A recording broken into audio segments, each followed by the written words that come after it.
Hello everyone, welcome to Wheel of Knowledge. My name is Dr. Naved Akbar, and today we will discuss and summarize the chapter Biotechnology Principles and Processes. So let's begin. So, what is biotechnology? Biotechnology is the use of living cells, organisms, or biological system to create products and tools that solve human problem and improve life on Earth. Means biotechnology एक ऐसी branch है biology की या ऐसी field है जिसके अंदर living cells और ऑर्गेनिज्म को बायोलॉजिकल सिस्टम के लिए हम के साथ यूज करते हैं, जिससे हम एक नए प्रोडक्ट और टूल्स क्रिएट कर सकें जो कि ह्यूमन प्रॉब्लम को सॉल्व करें। इन अदर वर्ड्स हम कह सकते हैं biotechnology is the blend of biology with engineering and technology to innovate medicine, farming and industry. यानी कि बायोटेक्नोलॉजी एक ऐसी ब्रांच है जिसमें हम बायोलॉजी को इंजीनियरिंग और टेक्नोलॉजी के साथ मिक्स करते हैं ताकि हम मेडिसिन को, एग्रीकल्चर को, फार्मिंग को और इंडस्ट्रीज को हम इम्प्रूव कर सकें। तो ट्रेडिशनल अगर हम एग्जांपल्स को देखें, what are the traditional examples? Like making curd, bread, wine, so all the microbes mediated processes known for centuries. All these things are include in traditional examples of biotechnology, जैसे curd का बनाना lactobacillus bacteria के through या east के through bread का बनना। तो ये क्या है, ये भी बायोटेक्नोलॉजी के ही एग्जाम्पल हैं जो हम कई सालों से हम इसको अपनी लाइफ में यूज कर रहे हैं। Modern biotechnology genetically modified organisms का लार्ज स्केल पर प्रोडक्शन करना, gene synthesis, DNA vaccine, gene correction, तो the recombinant DNA technology, these are the modern examples of biotechnology. So what is the definition by European Federation of Biotechnology?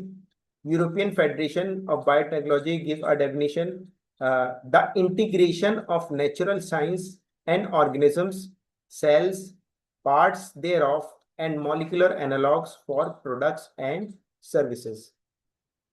इसका मतलब क्या है? इसका मतलब है कि इंटीग्रेशन ऑफ यानी कि कॉम्बिनेशन ऑफ नेचुरल साइंसेस, यानी कि नेचुरल साइंस को कंबाइन करना और उसमें जो ऑर्गेनिज्म है, सेल्स है, उनकी हेल्प से जो है ऐसे मॉलिक्यूलर बायोलॉजी का यूज करके ऐसे प्रोडक्ट्स यूज करना और सर्विसेज देना जिससे मैनकाइंड को हेल्प मिल सके। तो सबसे पहले बायोटेक्नोलॉजी टर्म किसने दिया था? बायोटेक्नोलॉजी टर्म सबसे पहले कॉइन किया था Karl एरिकिन in 1919. Karl Erecki was a Hungarian agriculture engineer and he is also known as the father of biotechnology for his entire work. So there are two core techniques of modern biotechnology. क्या है two core techniques जो कि आपकी NCERT की books में भी दी हुई है? Principle of biotechnology. तो principle of biotechnology include two core techniques. First is genetic engineering, second is bioprocess engineering. So what is genetic engineering? Alteration of the genetic material. Yet genetic engineering is a technique which alters the chemistry of genetic material to introduce into host organism and change the phenotype and genotype of the host organism. यानी कि genetic engineering एक तरह की recombinant DNA technology है जिसमें हम genetic material को alter करते हैं, एडिट करते हैं, मैनिपुलेट करते हैं और होस्ट में इंट्रोड्यूस करते हैं, जिससे उसका फिनोटाइप यानी कि फिजिकल अपीयरेंस और जीनोटाइप चेंज हो जाता है। एक तो ये है। दूसरा सेकंड पार्ट में हम क्या करते हैं? सेकंड है bioprocess engineering. What is bioprocess engineering? Bioprocess engineering is the maintenance of sterile, contamination free microbes. यानी कि बायोप्रोसेस इंजीनियरिंग में हम जो है लार्ज स्केल पर जो है माइक्रोब्स को ग्रो करते हैं for antibiotics, vaccine and enzymes. यानी कि एंटीबायोटिक्स प्रोड्यूस करने के लिए, वैक्सीन प्रोड्यूस करने के लिए, सर्टेन एंजाइम्स प्रोड्यूस करने के लिए हम स्टेराइल कंडीशन में या कंटेमिनेशन फ्री कंडीशन में जब हम माइक्रोब्स को ग्रो करते हैं तो उसको बोलते हैं बायो प्रोसेस इंजीनियरिंग। तो इन दोनों ही चीजों पर इस चैप्टर में हम डिस्कस करेंगे। So what is origin of replication? As you already discussed in the chapter of molecular basis of inheritance and molecular basis of inheritance in the topic DNA replication, आपने पहले molecular basis of inheritance chapter में DNA replication वाले topic में इसका को पढ़ा होगा। Origin of replication, origin of replication या ओआरआई साइट उस जगह को बोलते हैं जहां से रेप्लिकेशन स्टार्ट होती है। तो origin of replication is a specific sequence, is a specific DNA sequence that initiate replication. Alien DNA must be linked to ORI to replicate and multiply inside the host organism, a process called cloning, which produce multiple identical copies of template DNA. Means जब हम किसी foreign DNA या gene of interest को हम किसी host के अंदर enter करते हैं, ट्रांसफर करते हैं, तो वो क्या करता है, सबसे पहले ओआरआई, आपकी जो ओआरआई साइट है उससे लिंक करेगा और डीएनए में क्लोन हो जाएगा उसके साथ, चाहे वो प्लाज्मिड हो या वैसा नॉर्मल डीएनए हो, क्रोमोसोम हो, तो उसके साथ लिंक हो जाएगा। तो जब डीएनए रेप्लिकेशन होगी तो वो साथ में जो है ओआरआई साइट के साथ साथ वो जीन ऑफ इंटरेस्ट भी रेप्लिकेट करेगा और अपनी मल्टीपल कॉपीज बनाएगा। तो इस प्रोसेस को हम बोलते हैं जीन क्लोनिंग, मतलब आपकी जीन की मल्टीपल कॉपीज बन रही। दूसरा एक टर्म होता है जीन ट्रांसफर। जीन ट्रांसफर का मतलब है कि आपका जो जीन ऑफ इंटरेस्ट है उसको होस्ट ऑर्गेनिज्म में ट्रांसफर करना। तो historic breakthrough, first recombinant DNA. तो first recombinant DNA was successfully construct by or cloned by Stanley Cohen and Herbert Boyer. He created first recombinant DNA molecule with the help of restriction enzyme. He cuts the DNA at a specific location with the use of molecular scissors and isolate the antibiotic resistance genes. Then he cut the plasmid and combine those gene of interest, antibiotic resistant genes, with the help of DNA ligase and insert into the bacteria which is E. coli, successfully transferred into E. coli. तो इसमें क्या हुआ, Stanley Cohen ने एक जो है Salmonella typhi म्यूरियम से एक एंटीबायोटिक रेजिस्टेंट जीन्स आइसोलेट किया और फिर उसको प्लाज्मिड की एक क्लोनिंग वेक्टर की हेल्प से जो है इकोलाई के अंदर ट्रांसफर किया सक्सेसफुली। तो इससे क्या हुआ, इकोलाई के अंदर ट्रांसफर होने के बाद इकोलाई जो है, जो कि एक सल्मोनेला टाइफी म्यूरियम से के ही सिमिलर जो है एक बैक्टीरिया है, तो वो उसके अंदर जब एंटीबायोटिक रेजिस्टेंस जीन पहुंचा तो उसने जो है with the help of DNA polymerase उसने उसकी रेप्लिकेट किया होगा, उसको उसकी मल्टीपल कॉपीज बनाई होंगी। तो ये पूरी प्रोसेस जो हुई, ये स्टैनले कोहेन और हर्बर्ट बोयर ने 1972 में इसको सक्सेसफुली फर्स्ट टाइम किया, मतलब रिकॉम्बिनेंट डीएनए टेक्नोलॉजी जो है वो परफॉर्म की। तो what are the 3 basic steps in gene modification, ये आपके एनसीईआरटी की बुक में भी है। सबसे number 1, identify, identification of DNA with desirable gene. You must know which gene you are targeting or want to isolate. For example, if you want to isolate the gene which is responsible for the production of grains, or you want to isolate the pest resistance genes, means मतलब आपकी फसल में कीड़ा ना लगे, आप ऐसा gene जो है एक अपनी क्रॉप में डालना चाह रहे हैं जिससे जो है वो पेस्ट रेजिस्टेंट हो जाए, या सेलिनिटी इफेक्ट ना हो उसके ऊपर, कि खारापन ना आए। आपके जो है सॉइल में सेलिनिटी इफेक्ट है, सॉल्ट्स हैं बहुत सारे, और आप ही चाहते हैं कि मेरी एक ऐसी वैरायटी हो जिसमें जो है वो सॉल्ट टॉलरेंट हो, क्योंकि इंडिया में कई जगह सॉल्ट टॉलरेंस की प्रॉब्लम होती है, सेलिनिटी इफेक्ट होता है, नमक होता है सॉइल के अंदर। तो आप जो आपका जो जीन ऑफ इंटरेस्ट है, आप उसको आइडेंटिफाई करें, आइसोलेट करें, और फिर उसके बाद सेकंड स्टेप आता है introduction of the identified DNA into the host organism, और उस एक होस्ट ऑर्गेनिज्म में उसको जो है ट्रांसफर कर दें, ट्रांसफॉर्मेशन कर दें उसकी, with the help of cloning vector. Number third step आता है maintenance of introduce DNA into the host and transfer to its progeny, यानी कि वो प्रॉपर जो है वहां उसमें होस्ट ऑर्गेनिज्म के अंदर मेंटेन हो, वो रेप्लिकेट करे, और जब वो सेल डिवाइड हो तो वो जो है पेरेंट टू ऑफस्प्रिंग जो है वो जीन ऑफ इंटरेस्ट है, वो डीएनए जो है वो ट्रांसफर हो, यानी कि जनरेशन आफ्टर जनरेशन जो है वो ट्रांसफर होता है। तो ये है, these are the three basic step of genetic modification. अब क्या है, अब है tools of recombinant DNA technology. क्या क्या टूल्स यूज होते हैं, let's see. Number one is restriction enzyme, which is also called molecular scissor. First, in the year of 1963, growth has been observed on the E. coli bacteria, and this from the excessive growth of bacteriophage, we found the first restriction enzyme. The first restriction enzyme characterized is HIN2.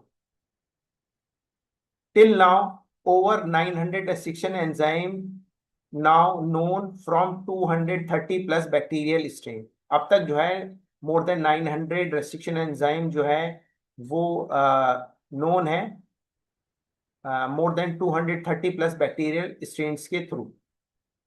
Each recognise different palindromic recognition sequence, और हर किसी के अपने जो है palindromic recognition sequences हैं।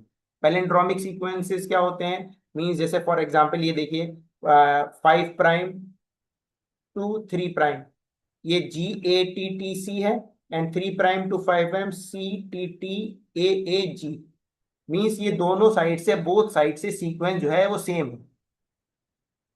जैसे कि आपके बुक में एग्जांपल दिया है मलयालम वर्ड का, कि मलयालम को आप राइट टू लेफ्ट पढ़ें या लेफ्ट टू राइट पढ़ें वो सेम ही रहेगा वर्ड। इसी तरह से ये पैलेंड्रोमिक सीक्वेंस जो है ये सेम सेम होते हैं, 5' टू 3' शॉर्ट सीक्वेंसेस होते हैं, और ये जो है एक मार्कर का काम करते हैं आप में जीन ऑफ इंटरेस्ट को आइडेंटिफाई करने में, लोकेट करने में। तो ये अलग अलग पैलेंड्रोमिक सीक्वेंस होते हैं अलग अलग रेस्ट्रिक्शन एंजाइम की। अब बात करते हैं naming convention.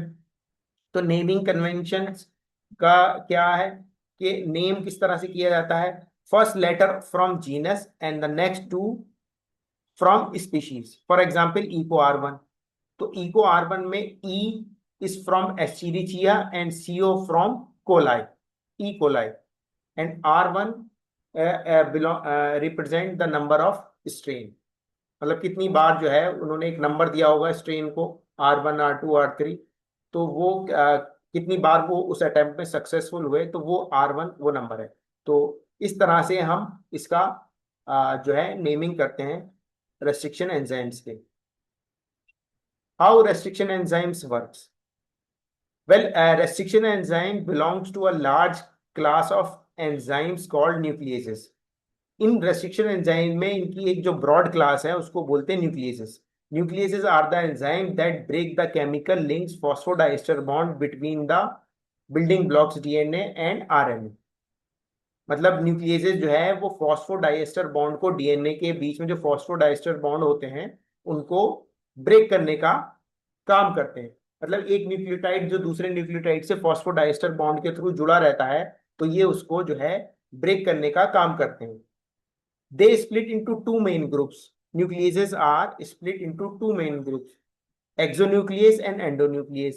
Exonuclease removes unit one by one from the open ends of a strand, while endonucleases which internal links deep inside the strands.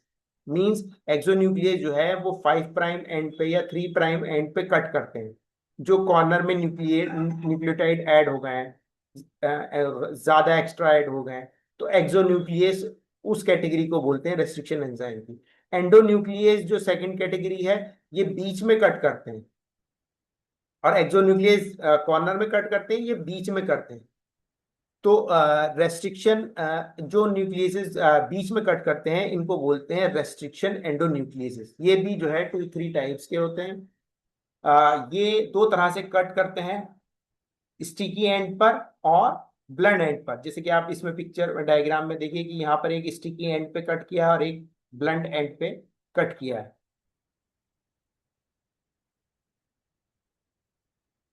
Next is cloning vectors.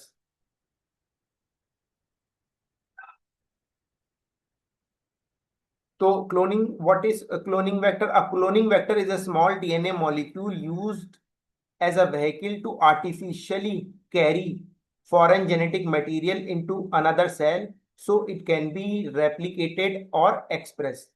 अब क्लोनिंग वेक्टर क्या है? Cloning vector एक तरह का small DNA molecule है, जो कि क्या करता है, आर्टिफिशियली यानी डीएनए को या जीन ऑफ इंटरेस्ट को जो है सेल के अंदर ले जाने का काम करता है, ताकि वो वहां पर जो है रेप्लिकेट हो कर सके या अपने आप को एक्सप्रेस कर सके। एक जो भी क्लोनिंग वेक्टर होते हैं उनके अंदर कुछ कैरेक्टरिस्टिक फीचर्स होते हैं, जैसे कि ओआरआई साइट का प्रेजेंट होना। जैसे आप ये डायग्राम में देख रहे हैं इधर, PBR322। PBR322 एक जो है क्लोनिंग वेक्टर है। इसके अंदर ओआरआई, एक ओआरआई साइट है। इस ओआरआई साइट के अलावा इसमें सिलेक्टेबल मार्कर्स होते हैं, जैसे एम्फिसिलिन और टेट्रासाइक्लिन। ये दो एंटीबायोटिक रेजिस्टेंस जीन्स हैं जो कि एक सिलेक्टेबल मार्कर का काम करते हैं।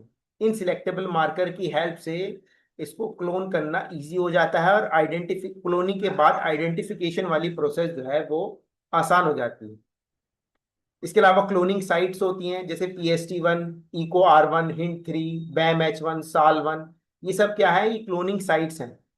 तो जो क्लोनिंग साइट आपके सिलेक्टेबल मार्कर पर प्रेजेंट होती है, वहां पर ज्यादा प्रिफर किया जाता है कि उन क्लोनिंग साइट्स पे जो है हम अपना जीन ऑफ इंटरेस्ट को इंसर्ट कर दें, ताकि उसमें बाद में आइडेंटिफिकेशन वाली प्रोसेस जो है कि हमारा क्लोन हुआ या नहीं हुआ, ये हमें आइडेंटिफाई करना आसान हो जाए।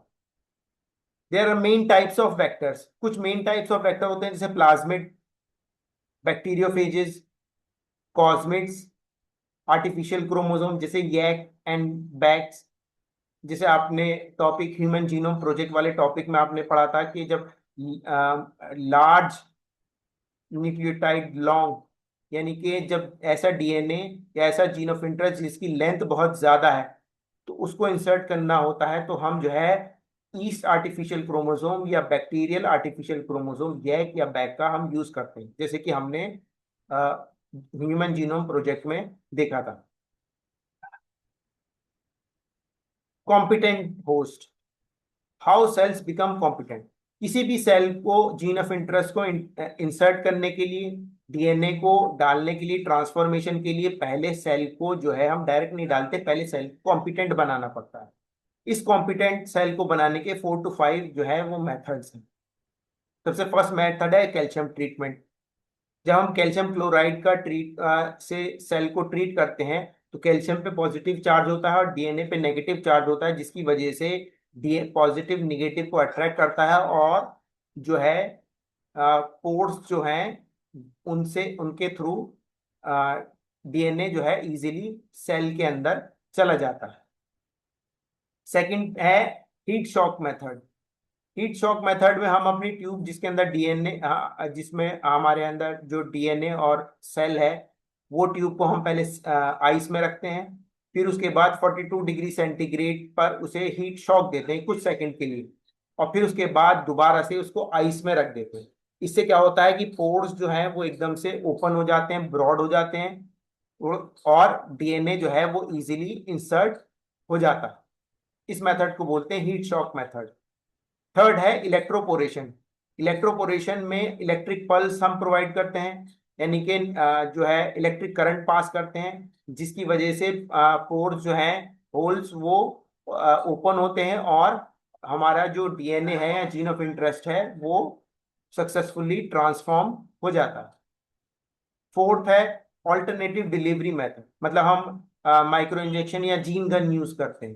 जैसे माइक्रो इंजेक्शन के अंदर अपना जो है जीन ऑफ इंटरेस्ट या फॉरेन डीएनए लोड किया और सीधे सेल के न्यूक्लियस के अंदर जाकर हमने लोड कर दिया। सिमिलरली इसी तरह से जीन गन होती है जो कि पार्टिकल्स की सेल के अंदर बॉम्बार्डिंग करती है, जिससे क्या होते हैं कि वो गोल्ड पार्टिकल्स के साथ अटैच होकर के डीएनए सेल के अंदर ट्रांसफॉर्म हो जाता है। तो ये कुछ मेथड्स हैं जिससे हम जो है ट्रांसफॉर्मेशन के लिए अपने जीन ऑफ इंटरेस्ट को या फॉरेन डीएनए को ट्रांसफर के लिए यूज करते हैं और सेल को कॉम्पिटेंट बनाते हैं।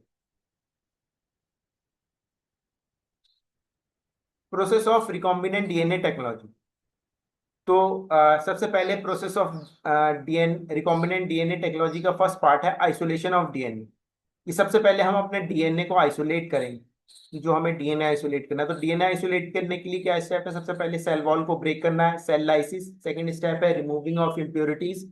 And third, precipitation of DNA.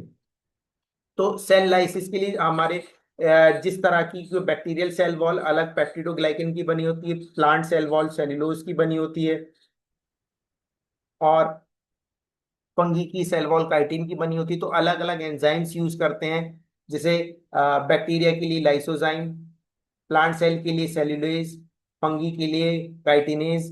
तो इस तरह के एंजाइम्स यूज करते हैं ताकि जो है सेल वॉल जो है वो ब्रेक हो सके।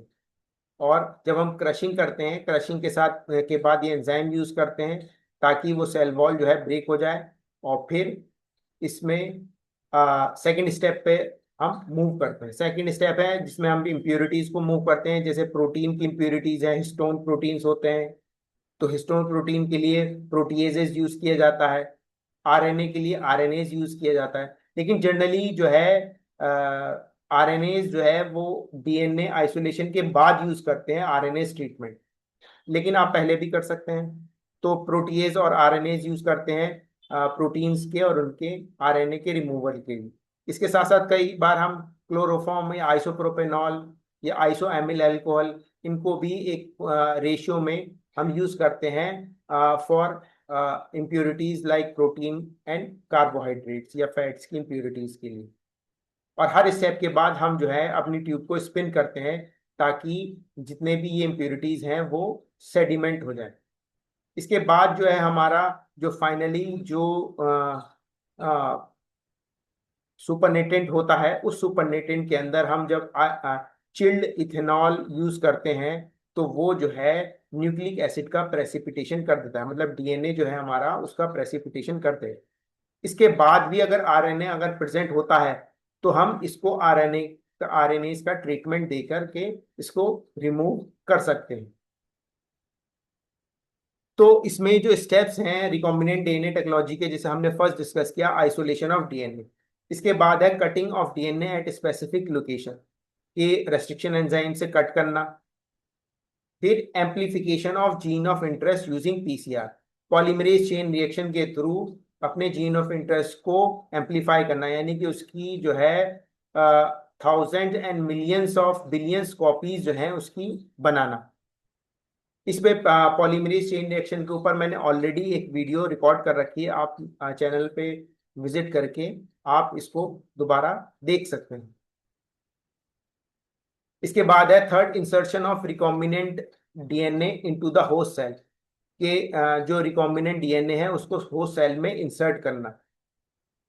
इसको होस्ट सेल में इंसर्ट करने के लिए जो है हम वही रिकॉम्बिनेंट डीएनए टेक्नोलॉजी का जो स्टेप हमने जो पहले डिस्कस किया था कि हम अपना जीन ऑफ इंटरेस्ट लेते हैं और उसको किसी भी क्लोनिंग साइट पर जो है उसमें रेस्ट्रिक्शन एंजाइम का यूज करके उसको कट करके प्लाज्मिड में या कोई क्लोनिंग वेक्टर में उसको अपने जीन ऑफ इंटरेस्ट को इंसर्ट कर देते हैं और वो प्लाज्मिड को फिर हम सेल के अंदर ट्रांसफॉर्म कर देते हैं। और फिफ्थ स्टेप है obtaining of foreign gene product.